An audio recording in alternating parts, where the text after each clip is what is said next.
Rasulullah alaihi salatullah wa alihi wal ahibba.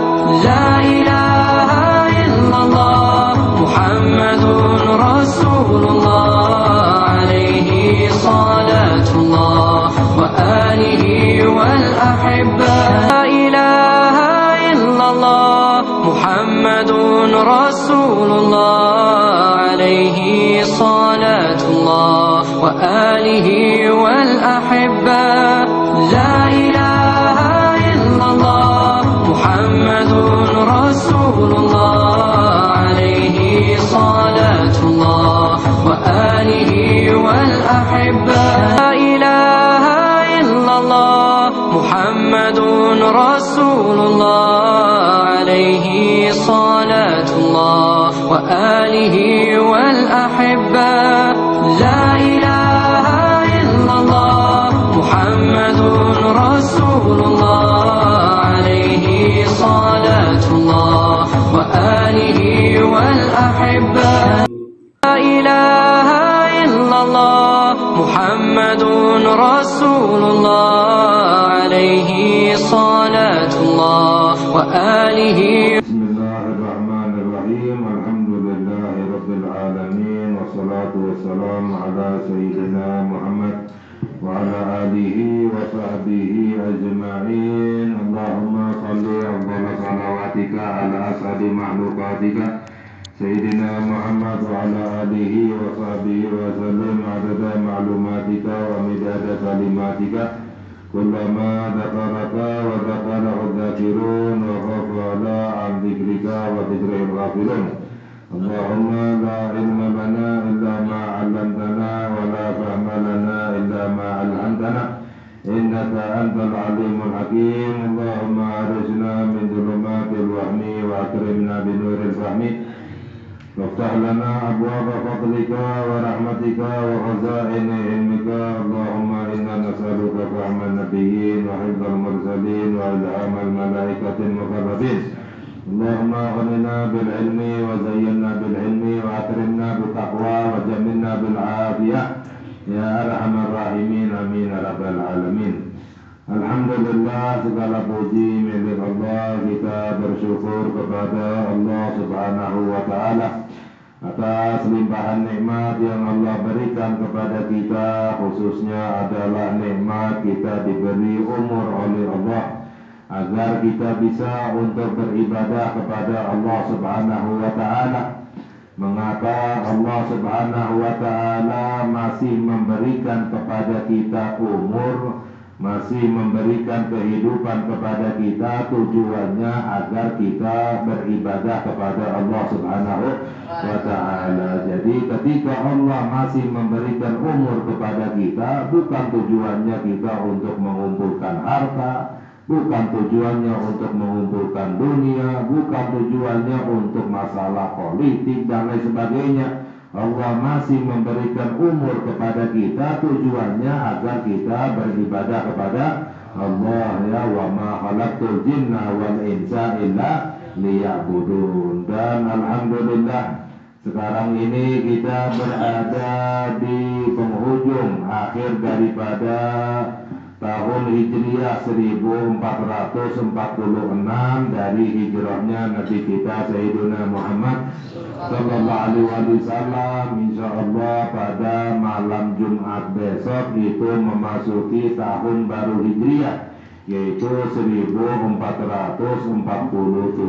dari hijrahnya Nabi kita Sayyidina Muhammad Sallallahu Alaihi Wasallam, yang mana sebenarnya tahun Hijriah itu tidak ada di masa Nabi Muhammad Sallallahu Alaihi Wasallam. Tahun Hijriah, ya, di zaman Nabi Muhammad Sallallahu Alaihi Wasallam itu tidak ada, belum ada di zaman khalifah yang pertama setelah wafatnya Nabi Muhammad Sallallahu Alaihi Wasallam, Sayyidina Abu Bakar As-Siddiq radhiyallahu taala anhu. Tahun Hijriah juga belum ada, ya, tidak ada tahun Hijriah, ya. Baru di zaman, ya, khalifah yang kedua Amirul Mukminin Sayyidina Umar bin Khattab radhiyallahu taala anhu, itu beliau mengumpulkan para sahabat-sahabat yang mulia untuk membahas tentang masalah awal tahun di dalam Islam itu dimulai dari kapan. Jadi baru ditetapkan di masa Sayyidina Umar bin Khattab radhiyallahu taala anhu. Ada sahabat yang berpendapat sebaiknya tahun Islami ini kita mulai dari kelahirannya Nabi Muhammad sallallahu alaihi wasallam. Ada lagi sahabat yang memiliki pendapat sebaiknya tahun Islami ini dimulai dari pertama kali Nabi Muhammad sallallahu alaihi wasallam diutus oleh Allah, diangkat menjadi nabi dan rasul ketika pertama kali mendapatkan wahyu dari Allah Subhanahu wa taala, yaitu 40 tahun setelah lahirnya Nabi Muhammad sallallahu alaihi wasallam. Ada lagi sahabat yang berpendapat sebaiknya tahun Islami ini kita mulai dari wafatnya Nabi Muhammad sallallahu alaihi wasallam. Jadi semua para sahabat rata-rata memberikan pendapat agar tahun Islami ini dimulai dengan sesuatu yang berhubungan dengan Nabi Muhammad, agar selalu mengingat kepada Nabi kita Sayyidina Muhammad sallallahu alaihi wasallam, ya. Lalu salah satu sahabat diriwayatkan yaitu Sayyidina Ali bin Abi Thalib karramallahu wajhahu, beliau berpendapat bahwa sebaiknya tahun Islami dimulai dari hijrahnya Nabi Muhammad sallallahu alaihi wasallam, ya. Apa hikmahnya? Mengapa? Karena tafaulan, ya, untuk anggapan baik, agar berprasangka baik, agar berharap kebaikan dari Allah. Mengapa? Karena Islam ini baru berkembang setelah hijrahnya Nabi Muhammad. Islam ini baru menyebar menjadi kuat setelah hijrahnya Nabi Muhammad sallallahu alaihi wasallam. Sebelum hijrah 13 tahun Nabi Muhammad sallallahu alaihi wasallam ketika berada di kota Mekah, nggak ada perkembangannya sama sekali, nggak ada kemajuannya, selalu ditindas, didolimi, lemah, disakiti dan lain sebagainya, ya. Selama 13 tahun di kota Mekah, para sahabat pun demikian, itu selalu didolimi, diganggu, disakiti dan lain sebagainya, ditekan, ditindas, ya, disiksa, ya, selama 13 tahun sebelum hijrah. Baru, ya, setelah diriwayatkan bahwa ketika musim haji, ya, sebelum hijrah itu Nabi Muhammad SAW mengambil kesempatan ketika musim haji, karena dari dahulu itu sudah ada musim haji, bahkan dari zaman Nabi Ibrahim alaihissalam, ya. Karena di musim haji itu seluruh suku-suku Arab dari segala penjuru itu datang ke kota Mekah.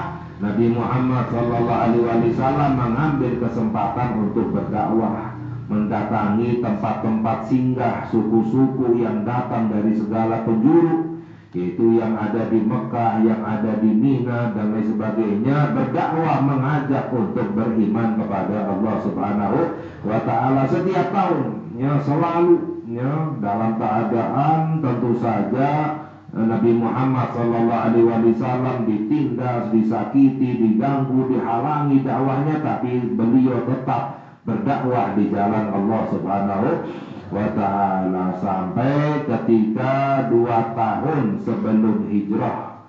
2 tahun sebelum hijrahnya Nabi Muhammad SAW, ketika berdakwah di musim haji, beliau Nabi Muhammad SAW bertemu dengan 6 orang, ya, dari kaum Ansor yang datang dari kota Madinah untuk haji. Bertemu 6 orang. Ditanya oleh Nabi Muhammad ketika bertemu, ya, siapa kalian? Kami dari kaum Ansor, kaum suku Khazraj namanya, ya.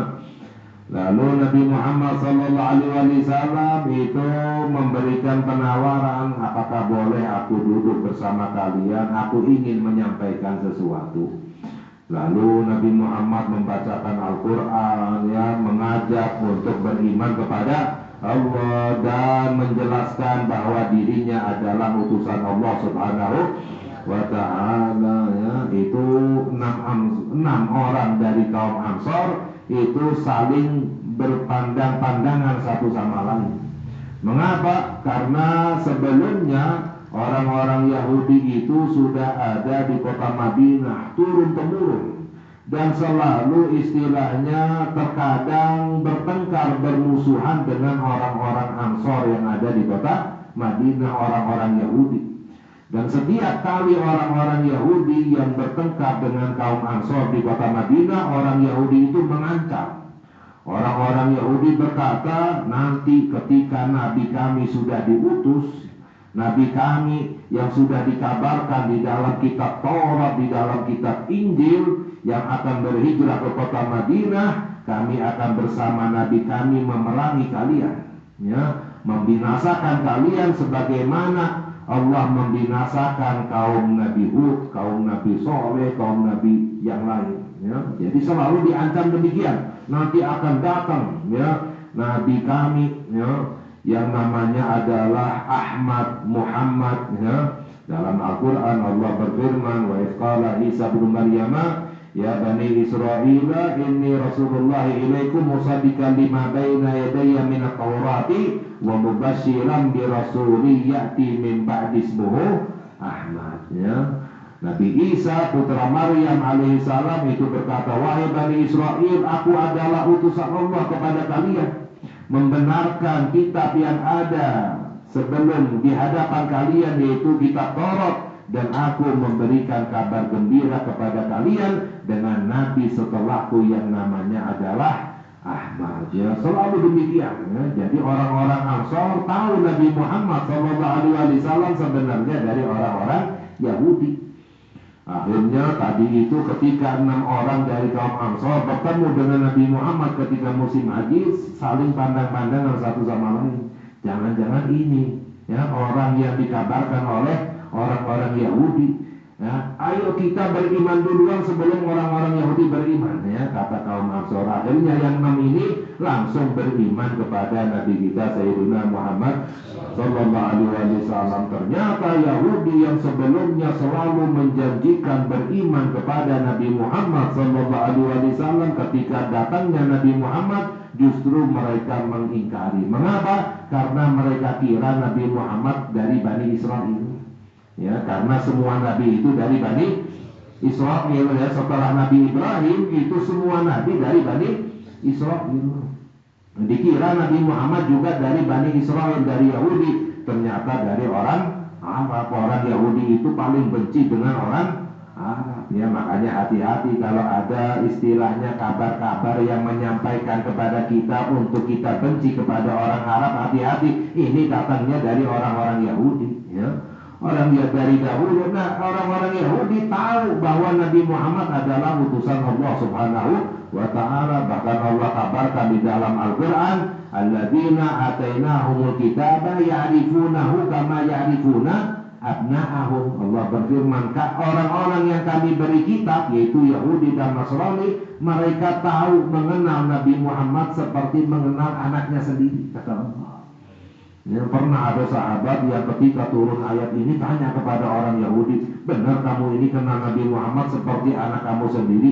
Jawab orang Yahudi, bahkan lebih dari anak kami sendiri, ya. Benar-benar tahu sifat-sifatnya, tanda-tandanya, alamatnya, kenal, benar-benar kenal seperti mengenal anaknya sendiri. Cuma gara-gara bukan dari Bani Israel, akhirnya mengingkari, menjadi musuhnya Nabi kita Sayyidina Muhammad Sallallahu Alaihi Wasallam, ya. Jadi awal mulanya demikian. Lalu dijanjikan oleh Nabi Muhammad itu 6 orang dari kaum Ansor untuk tahun depan datang lagi di musim haji untuk bertemu dengan Nabi Muhammad Sallallahu Alaihi Wasallam. Di tahun depannya datang bersama mereka 7 orang, ya. Jadi sebenarnya totalnya 13, tapi yang satu nggak ikut. Jadi yang datang adalah 12 orang, ya, dari kaum Ansor yang datang di musim haji yang berikutnya setahun sebelum hijrah. Itu terjadi Bai'atul Aqobah al-Ula, ya, Bai'at Aqobah yang pertama. Baiat itu adalah janji ya untuk taat, tunduk, patuh kepada Nabi Muhammad Sallallahu Alaihi Wasallam. Yang pertama yang berada baiatnya itu terjadi di Aqobah. Aqobah itu sekarang yang digunakan untuk lempar jumroh ya, yang berada di daerah Mina ya, di situ. Lalu dijanjikan lagi pada tahun depannya ya, yaitu setahun ya, ketika masuknya tahun hijrah. Tahun berikutnya di musim haji datang lagi kaum Ansor, itu totalnya jumlahnya 73 orang laki-laki, 3 wanita ya, yang datang bertemu dengan Nabi Muhammad sallallahu alaihi wasallam dan berbaiat yang kedua yang namanya Baiatul Aqobah Ats-Tsaniyah, baiat Aqobah yang kedua ya. Baru setelah itu Nabi Muhammad sallallahu alaihi wasallam mengizinkan para sahabat untuk berhijrah ke kota Madinah. Beliau bersabda bahwa Allah telah mengizinkan kepada kalian untuk hijrah ke kota Madinah, yang di situ ada saudara-saudara kalian dan tempat yang aman untuk kalian. Itu pertama kali diizinkan untuk hijrah ke kota Madinah ya. Sedangkan Nabi Muhammad sendiri sallallahu alaihi wasallam belum dapat izin dari Allah. Hanya sahabat yang diperintahkan untuk berhijrah ya. Beliau ada tekadnya, niatnya untuk hijrah dari bulan Muharram. Makanya tahun Hijriah, tahun Islami mulainya dari bulan Muharram. Padahal hijrahnya Nabi Muhammad itu berangkat akhir bulan Safar. Akhir bulan Safar berangkat, baru diizinkan untuk hijrah di bulan Rabiul Awal, tepatnya pada hari Senin tanggal 12 Rabiul Awal, beliau Nabi Muhammad sallallahu alaihi wasallam sampai ke kota Madinah ya. Jadi hijrahnya itu adalah hari Senin tanggal 12 Rabiul Awal, lahirnya beliau hari Senin tanggal 12 Rabiul Awal, wafatnya beliau Nabi Muhammad sallallahu alaihi wasallam hari Senin tanggal 12 Rabiul Awal ya. Makanya setelah hijrah baru Islam mengalami perkembangan ya, semakin kuat ya, mendapatkan pertolongan dan kemenangan dari Allah Subhanahu wa taala. Diizinkan baru untuk berjihad sehingga terus berkembang sampai sekarang ini ya. Jadi makanya tahun Islami itu sepakat para sahabat ditetapkan di zaman Sayyidina Umar bin Khattab radhiyallahu taala anhu, dimulai dari hijrahnya Nabi kita Sayyidina Muhammad sallallahu alaihi wasallam, agar Islam selalu mendapatkan kemenangan, selalu mendapatkan pertolongan dari Allah Subhanahu wa taala ya. Makanya tahun Islami ini kita berada di akhir ya bulan Dzulhijjah ya, kita tutup dengan bertaubat kepada Allah Subhanahu wa taala, dengan berusaha memperbanyak ibadah kepada Allah, dengan banyak istighfar ya. Jadi kita tutup dengan perbuatan taat, dibuka dengan perbuatan taat ya. Orang yang menutup tahunnya dengan ketaatan bertobat kepada Allah, dibuka di awal Muharram dengan bertobat, berbuat taat ibadah kepada Allah, maka yang ada di antara keduanya dosa-dosanya diampuni oleh Allah Subhanahu wa taala ya. Sebagaimana banyak di dalam hadis ya, di antaranya dalam riwayat Allah berfirman dalam hadis kursi, ya ibna Adam ij'alli sa'ah min awalin nahar wa sa'ah min akhirihi akfika ma bainahuma. Allah berfirman di dalam hadis kursi, wahai anak Adam, jadikan waktu untukku di awal hari dan di akhir hari, maka aku akan cukupkan waktu yang ada di antara keduanya.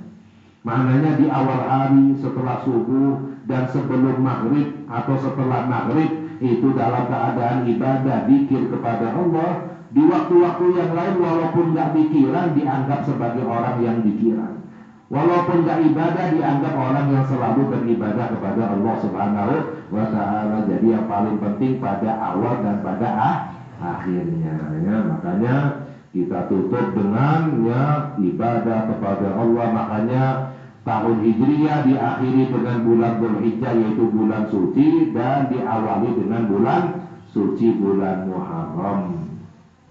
Ya, di dalam hadis sabda Nabi kita Sayyidina Muhammad sallallahu alaihi wasallam, afdhalus siyam ba'da Ramadan siyamu syahrullahil muharram, bahwa paling afdalnya puasa setelah bulan Ramadan adalah puasa di bulannya Allah, yaitu bulan Muharram. Bulan Muharram Nabi Muhammad katakan bulannya Allah.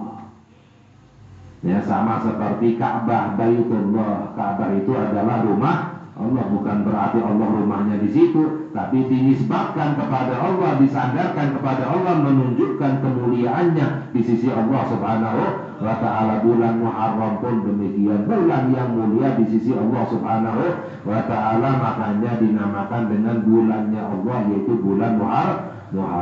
Ya, orang yang ibadah di bulan Muharram, puasa dan lain sebagainya, pahalanya dilipat gandakan oleh Allah Subhanahu wa ta'ala. Jadi semoga kita diberi hidayah oleh Allah, dan semoga dosa-dosa kita diampuni oleh Allah Subhanahu wa ta'ala. Amin ya rabbal alamin. Ya, kita melanjutkan kajian kita ya di dalamnya Hidayatul Talibin, bahwa dalam musannif hafizahullah ta'ala bihi wa bi'ulumi fid darain amin ila anggala, yaitu sampai pembahasan kita tentang doa-doa yang dibaca setelah sholat.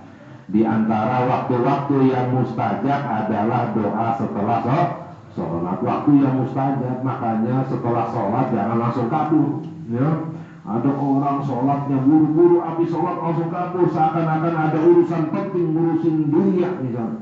Ternyata cuma nongkrong aja, nggak ngapa-ngapain ya. Ini istilahnya was-was dari setan ya. Setan nggak ingin kita berlama-lama setelah sholat, karena setelah sholat waktu yang mustajab ya. Makanya dianjurkan untuk berzikir, berdoa, meminta kepada Allah Subhanahu wa ta'ala ya. Khususnya adalah dengan doa-doa yang diajarkan oleh Nabi kita Sayyiduna Muhammad ya, karena paling afdolnya doa yang ada di dalam Al-Quran dan doa yang diajarkan oleh Nabi Muhammad Sallallahu Alaihi Wasallam ya. Telah kita kaji sebagian doa yang telah diajarkan oleh Nabi Muhammad Sallallahu Alaihi Wasallam. Lalu di antara doa yang diajari banyak doanya ya, boleh memilih salah satu apa yang dibaca setelah sholat. Di antaranya adalah yaitu doa yang dibaca yang diajarkan oleh Nabi Muhammad sallallahu alaihi wasallam, Allahumma rzuqni ilman nafi'a wa amalan maqbula wa rizqan thayyiban ya. Allahumma rzuqni ilman nafi'a, ya Allah karuniakan kepadaku ilmu yang bermanfaat. Apa itu ilmu yang bermanfaat? Ilmu yang membuat takut kepada Allah Subhanahu wa ta'ala. Jadi yang namanya ilmu manfaat itu apa? Ilmu yang membuat kita ini takut kepada Allah, sehingga kita melaksanakan perintahnya Allah, meninggalkan larangannya Allah. Kalau orang yang ilmunya tidak bermanfaat, tidak membuatnya takut kepada Allah, masih meninggalkan ibadah, masih mengerjakan kemaksiatan, itu namanya ilmunya tidak bermanfaat ya. Makanya dalam hadis sabda Nabi Muhammad sallallahu alaihi wasallam, man izdada ilman wa lam yazdad hudan lam yazdad minallahi illa bu'da. Barang siapa orang yang bertambah ilmunya tapi enggak bertambah hidayahnya, maka akan bertambah jauh dari Allah Subhanahu wa ta'ala ya. Karena apa? Enggak manfaat ilmunya. Yang namanya ilmu yang manfaat yang membuat bertambah hidayahnya, bertambah takut kepada Allah. Makanya minta kepada Allah, Allahumma rzuqni ilman nafi'a, ya Allah karuniakan kepadaku ilmu yang bermanfaat. Kadang ada orang sedikit ilmunya tapi manfaat, takut kepada Allah, itu yang mulia. Kadang ada orang banyak ilmunya, hafal ini, hafal itu dan lain sebagainya, tapi nggak bermanfaat ya, masih berbuat maksiat kepada Allah. Ini orang yang rendah, yang hina, yang jauh dari Allah Subhanahu wa ta'ala. Makanya minta kepada Allah, Allahumma rzuqni ilman nafi'a wa amalan maqbula, dan ya Allah karuniakan kepadaku amalan yang makbul, yang diterima oleh Allah. Amalan banyak kalau nggak diterima ya percuma, ngapain ya. Amalan sedikit tapi diterima, itu yang manfaat, itu yang yang mulia ya. Jadi minta amalan yang dikabulkan oleh Allah ya. Makanya beramal itu istilahnya jangan asal banyak. Yang paling penting kita beramal agar amalan kita diterima oleh Allah, ya. Jadi yang diperhatikan itu jangan banyaknya amalan, tapi bagaimana caranya agar amalan kita diterima oleh Allah walaupun sedikit, ya. Contohnya misalnya, ya, baca Al-Quran, ya, banyak baca Al-Quran tapi buru-buru asal-asalan baca Al-Quran, cepat-cepat asalkan banyak, ya, percuma, nggak diterima oleh Allah. Bacaannya salah, nggak benar, nggak khusyuk. Bacaan Al-Quran sedikit tapi khusyuk benar bacaannya lebih baik, karena apa? Diterima oleh Allah Subhanahu wa ta'ala. Sama seperti misalnya sholat, orang sholat 2 rakaat tapi khusyuk, ya, itu diterima oleh Allah lebih afdal daripada sholatnya banyak 20 rakaat 7 menit, ya. Sholat tarawih 20 rakaat 7 menit, 6 menit, buru-buru cepat-cepat, ngapain? Percuma, ya, nggak khusyuk, nggak benar gerakannya, bacaannya nggak diterima oleh Allah. Jadi dalam beramal yang diperhatikan jangan banyaknya amalan, tapi amalan yang diterima oleh Allah. An-Nabi khalaqal mauta wal hayata liyabluwakum ayyukum ahsanu amala. Dalam Al-Quran Allah berfirman, Allah menguji kamu, mana di antara kamu yang paling baik amalannya, kata Allah. Bukan yang paling banyak, tapi mana di antara kamu yang paling baik. Yang penting diterima oleh Allah, ya. Makanya ini doa penting. Jadi semua doa yang diajarkan oleh Nabi Muhammad Sallallahu Alaihi Wasallam itu yang paling penting. Allahumma rzuqni ilman nafi'a wa amalan maqbula wa rizqan thayyiba, dan rezeki yang baik maknanya yang halal, ya. Rezeki banyak haram membuatnya celaka. Orang rezekinya haram membuatnya celaka dunia dan akhirat. Tapi rezeki yang halal itu yang menyelamatkannya dunia dan akhirat. Jadi minta rezeki jangan asal banyak rezeki, tapi rezeki yang halal, ya, wariskan thayyibah, ya. Dan juga diantara doanya Nabi Muhammad Sallallahu Alaihi Wasallam, Allahumma inni as'aluka min khairi ma sa'alaka minhu abduka wa nabiyuka Muhammad Sallallahu Alaihi Wasallam, wa asta'iduka min syarri ma sta'adaka minhu abduka wa nabiyuka Muhammad Sallallahu Alaihi Wasallam, wa antal musta'an wa alaikal balagh wa la haula wa la quwwata illa billah. Ini doa sebenarnya sangat penting. Mengapa? Dalam riwayat doa ini sebabnya apa? Ada seorang sahabat yang datang kepada Nabi Muhammad Sallallahu Alaihi Wasallam lalu berkata, wahai Rasulullah, engkau membaca banyak doa, engkau mengajarkan banyak doa, saya nggak mampu untuk menghafalnya, nggak mampu untuk membacanya, karena banyak doa yang diajarkan oleh Nabi Muhammad Sallallahu Alaihi Wasallam. Jadi ngadu, ya, saya nggak bisa doa, nggak hafal doa, sedangkan doa yang kau ajarkan sangat banyak sekali. Bagaimana? Kata Nabi Muhammad Sallallahu Alaihi Wasallam, bacalah doa ini, maka seperti kamu membaca semua doaku, kata Nabi Muhammad. Kamu membaca doa ini sekali seperti kamu membaca doa semua yang aku ajarkan, ya. Semua doa yang dibaca, yang diajarkan oleh Nabi Muhammad Sallallahu Alaihi Wasallam penting sekali. Apa itu doanya ini? Allahumma inni as'aluka, ya Allah, aku memohon kepadamu, min khairi ma sa'alaka minhu abduka wa nabiyuka Muhammad, aku memohon kepadamu dari kebaikan yang diminta oleh Nabimu Muhammad Sallallahu Alaihi Wasallam, ya. Wa asta'iduka min syarri ma sta'adaka minhu abduka wa nabiyuka Muhammad, dan aku berlindung kepadamu dari keburukan apa yang diminta perlindungannya oleh hambamu dan nabimu Muhammad Sallallahu Alaihi Wasallam, ya. Wa antal musta'an, engkau yang maha diminta pertolongannya, wa alaikal balagh, dan engkau yang maha menyampaikan, wala haula wala quwwata illa billah. Orang membaca doa ini sekali seperti mengamalkan seluruh doa-doanya Nabi kita Sayyiduna Muhammad Sallallahu Alaihi Wasallam, ya. Dan juga di antara doa yang diajarkan oleh Nabi Muhammad Sallallahu Alaihi Wasallam, Allahumma inni as'aluka minal khairi kullihi, ya Allah, aku memohon kepadamu dari kebaikan seluruhnya. Jadi sebenarnya doa yang paling dicinta oleh Allah doa yang menyeluruh, ya. Misalnya doa Rabbana atina fid dunya hasanatan wa fil akhirati hasanatan wa qina adzabannar. Ya Allah, berikan kepadaku kebaikan di dunia, semua kebaikan, ya, enggak nanggung-nanggung. Itu doa yang dicinta oleh Allah, yang diajarkan oleh Allah di dalam Quran. Boleh aja kita doa rinci, boleh. Ya Allah, aku minta ini, minta itu, minta ini, minta itu. Rinci satu-satu disebut boleh. Tapi lebih dicinta oleh Allah menyeluruh semuanya. Kebaikan di dunia, kebaikan di akhirat. Di antaranya ini, Allahumma inni as'aluka minal khairi kullihi. Ya Allah, aku memohon kepadamu dari kebaikan seluruhnya.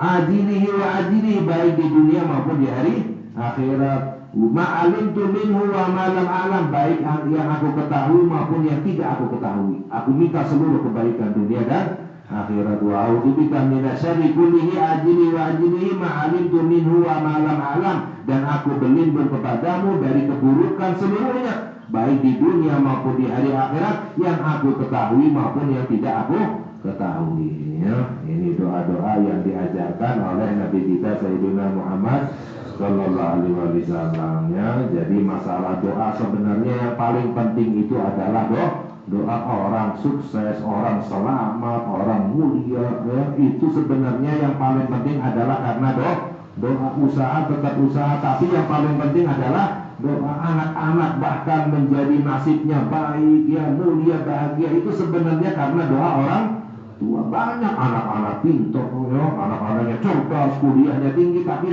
nasibnya nggak baik, celaka, ya dunia dan akhirat. Mengapa? Karena tidak ada doa orang tua. Jadi sekarang umat muslim dalam keadaan dizalimi, ditindas karena apa? Sedikit orang yang mendoakan. Dulu umat muslim kuat. Mengapa? Banyak orang-orang yang di waktu malam mendoakan umatnya Nabi Muhammad. Ya, la yahlika ahadun ma'a du'ai, dalam hadis sabda Nabi Muhammad sallallahu alaihi wasallam, tidak ada seorang pun yang akan celaka jika terus berdoa.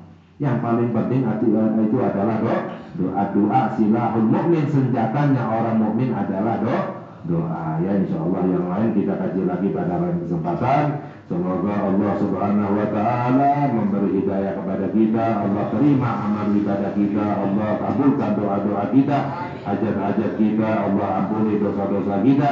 Ya, bibarakati Sayyidina Muhammad sallallahu alaihi wasallam. Wa sallallahu ala Sayyidina Muhammad wa ala alihi wasallam. Walhamdulillahi rabbil alamin. Wassalamualaikum warahmatullahi wabarakatuh.